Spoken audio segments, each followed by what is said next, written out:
Kingdoms Reborn is a medieval city-building game with a focus on resource management.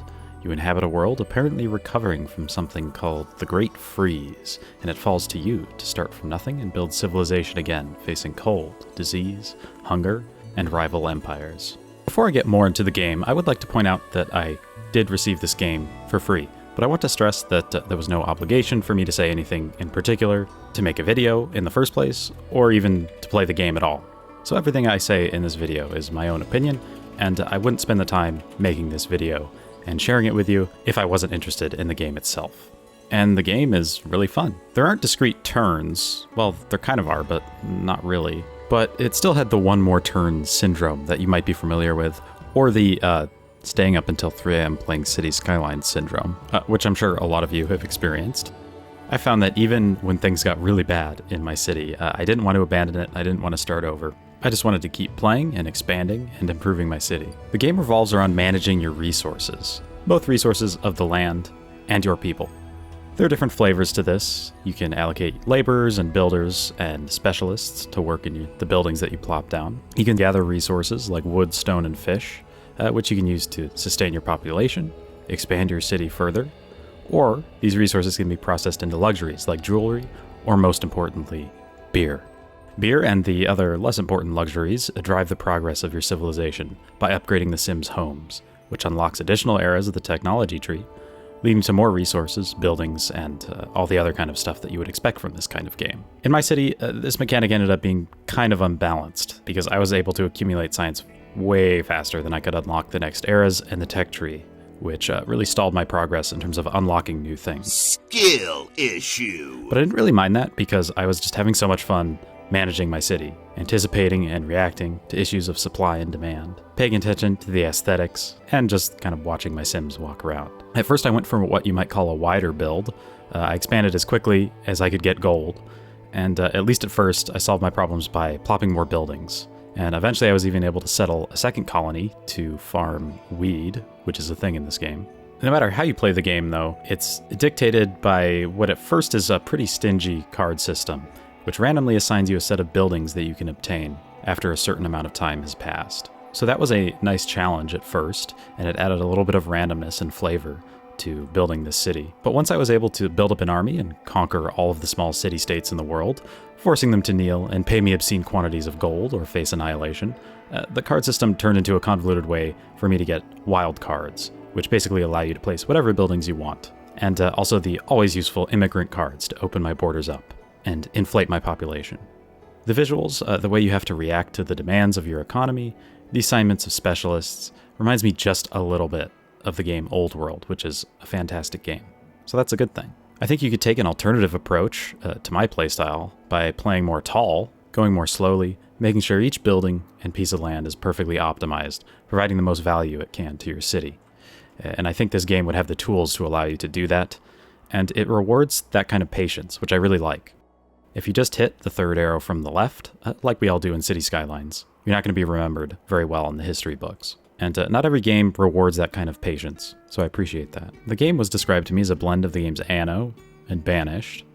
Now, I haven't played either of those, so I was going into this game pretty much with fresh eyes, although I did appreciate some of the Civ-like elements and 4X-like elements. And it also reminds me a little bit of some old games. I think the series is called The Settlers. It reminded me of that game, although the resource management is a little more complex in this game. I think there's also the potential for aesthetic gameplay like we do in City Skylines, where you don't really have an aim or a goal, but you're just going for looks. The small tile system can make it a little hard to place buildings exactly where you want to get the right look, but it's still really interesting to see how the choices that you make in the minutiae of resource management can end up resulting in a particular layout of your city. There are definitely some problems I have with the game. I wish there was a centralized place to manage your builders and laborers, like there is with specialists. There is an automatic setting, but it doesn't allow you to change the priority of what tasks the builders and laborers work on. I also think it would be interesting to have some sort of exploration mechanic just to increase the tension you have with the outside world, because as it is, you see the entire world map right from the beginning, and there's no real reason to go around the map except to do the occasional bit of diplomacy with the other empires in the world. And finally, the camera is just a little bit too close for my taste. Sometimes I would try to zoom back to find a specific building or just to get a wider angle look of the city, only to be pulled out into the main world view. There are also some mechanics that I didn't fully understand. Of course, this could just be me not understanding it. There's some purple upgrade point things that I just didn't really grasp, and maybe that was more of a late game thing. I don't know. There's also tourism, which I didn't fully grasp the mechanics of, but I was still able to pretty much ignore these and still have fun and succeed, at least at this lower difficulty. I played on hard, but there's a wide range of difficulties you can play on. As far as purpose in the game, I don't think there are really any victory conditions. There was something to do with victory points, but I couldn't really figure that out, and I honestly didn't mind. It felt like the point of the game to me was just to react to the ever-changing economy and to build a successful city. Now, I think it's pretty obvious from my playtime, accumulated over a pretty fun weekend, is that the positives of this game outweigh the negatives. The atmosphere is peaceful. The guitar-laden music is relaxing.